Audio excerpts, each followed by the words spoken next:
everyone to episode 49 of the Collecting Confidant with your host, GunstarHero, and I'm back this week with an exciting title that currently has a pre-order deadline at limitedrungames.com. This is Nobody Saves the World from one of my favorite indie developers, Drinkbox Studios out of Toronto, Ontario, famous for making Guacamelee 1 and 2, Severed, and Tales from Space, Mutant Blob's Attack. This is their most recent effort, which came out originally for the Xbox One and Series X and S and the PC on January 18th, 2022.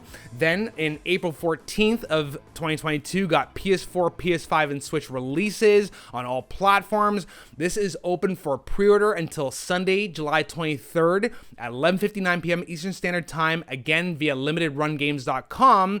But this one is not a numbered release. This is a distro release, meaning that most likely it will get an Amazon store release later on too. So if you happen to miss the deadline this Sunday, you probably will have another opportunity to get it later on. But also, just a quick aside, if you do miss these deadlines for all these online boutique retailers, being Canadian, we have a couple of really cool online options that are resellers who sell these games for very fair prices after the fact. So if you haven't already found them, I would recommend either videogamesplus.ca or pnpgamesonline.com. I will put the URL in the comments. Both of these are fantastic resellers that sell the games, again, for very fair prices after the fact, so keep those bookmarked if you happen to miss some of these deadlines. But back to the game. Nobody Saves the World is an ambitious effort that works so well and brings so much freshness to the genre in terms of how it wears its influences on its sleeves, but takes those old school influences and makes them into something completely new. This is a top-down RPG with procedurally generated dungeons. Very quickly, the story without spoiling too much, you wake up as this white androgynous being called Nobody in the middle of this village without any memory of how you got there. Typical trope, I know, but it gets better. You then go to this mansion owned by this wizard by the name of Nostromagus, who has gone missing. So now you have to go and find the wizard to find out how to solve the problem of the calamity, which is this major affliction that has come down upon the world and brought in all these monsters and horrible beings. So now you have to take Nostromagus' wand, which allows you to change into up to 18 different forms and go on this quest to find these different shards of this gem that is said to banish the calamity. And that is essentially the story in the nutshell.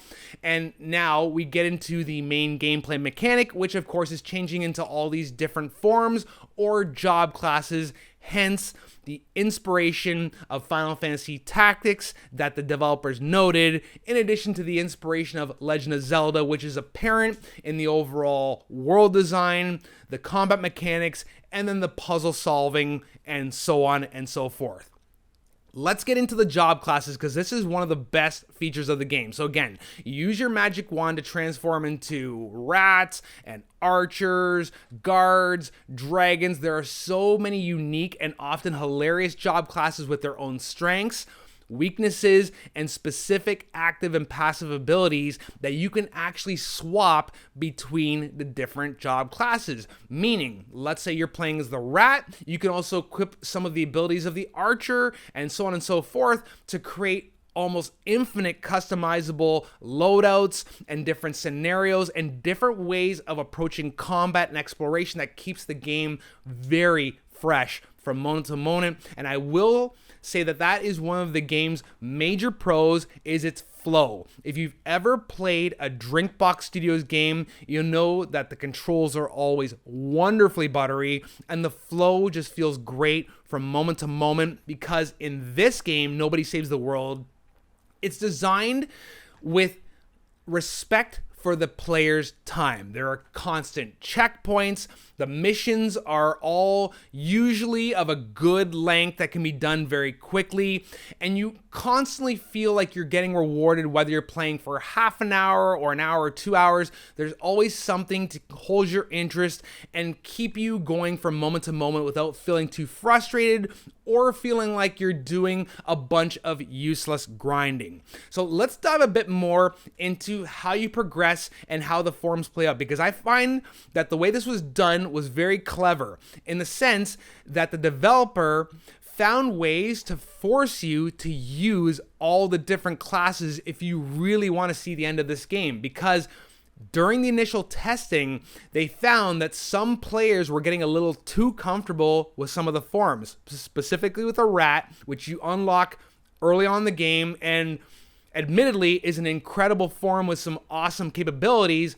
And even me, early on in the game, I found that I was playing as the rat quite a bit and ignoring some of the other classes. And what would happen is when I would go to clear one of the game's 25 dungeons which are required to progress, I'd find sometimes that I just wasn't leveling up enough to get through the dungeon, which would then force me to try some of the other forms. Because what happens, the way you level up in this game is nobody is your main character, and that's ultimately how you level up through the game, right? You complete quests, you defeat dungeons, do requests for NPCs, and all that fun stuff. But then, to ultimately level up nobody, you also are able to level up each of the individual classes, which have their own side quests and side missions that help them level up from level F to level S class.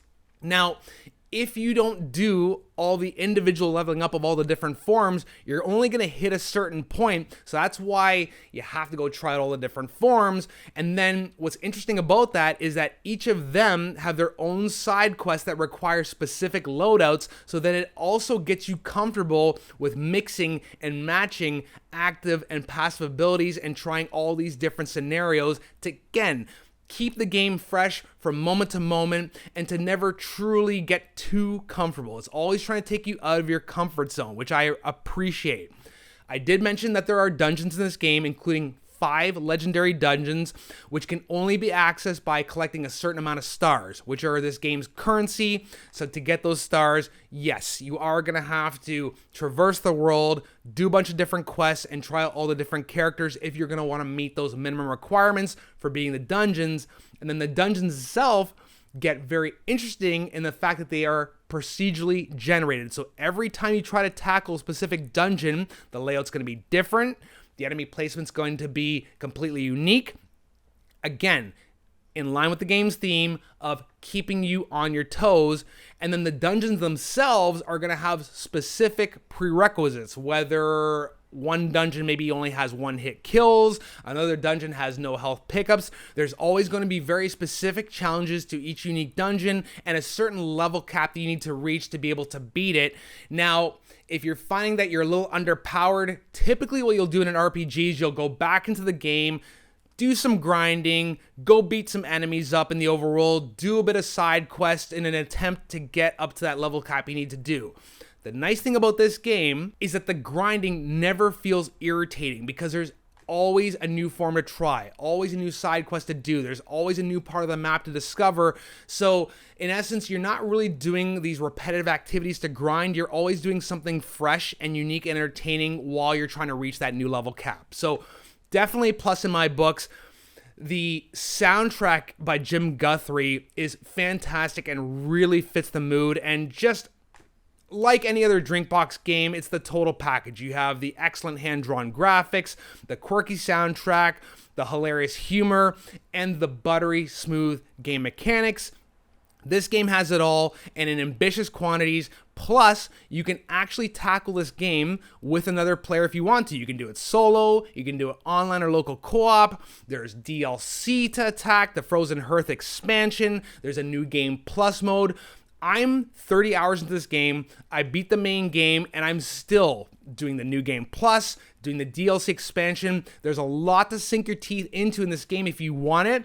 But again, it respects your time in the sense that you can attack it in bite-sized morsels. You can play a little bit here, a little bit there, and always feel like you're getting rewarded for your time, whether you only put in a small amount of time or a large amount of time. So from that perspective, this game has something to offer to average game players, expert game players.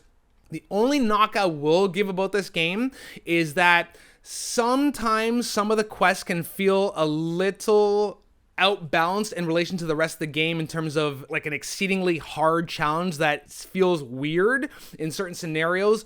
Also, a minor gripe I'll have is that the way you can select different forms on the fly is through a quick select wheel that only has a certain amount of slots. Even though you have 18 forms, you only have a maximum number of slots in that wheel, whereas in other games like Ratchet and Clank, you actually have sub wheels that you can switch back and forth between. I think that would have been a nice welcome feature in this, to not have to go into the pause menu to change into certain forms, but to just maybe have different ways of quick selecting. That's only a minor gripe.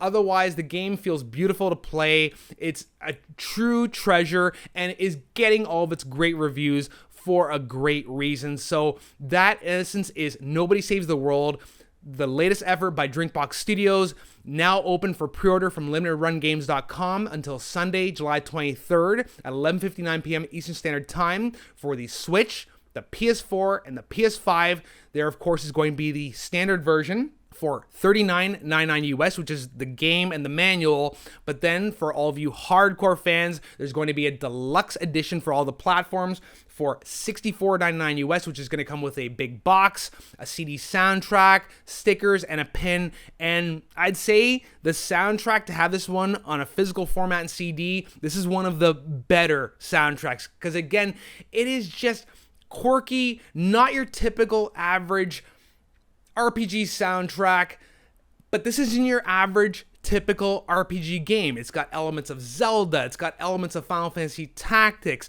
The dungeons feel very Diablo-esque. There is so much loot to get, and the dungeons are so well laid out that they encourage you to explore every nook and cranny, because you will get rewarded with loot if you do. And then even the combat itself, which can get quite chaotic at times, feels a little bullet hell shmup at times. There are so many different genres boiled into one that it feels fresh from moment to moment, keeps you on your toes. I highly recommend this. It is such a blast to play and is fair and rewarding. You have been watching episode 49 of The Collecting Confidant with your host, GunstarHero. Make sure you like and subscribe, and we'll see you in the next one. Later, Game Chasers, and peace.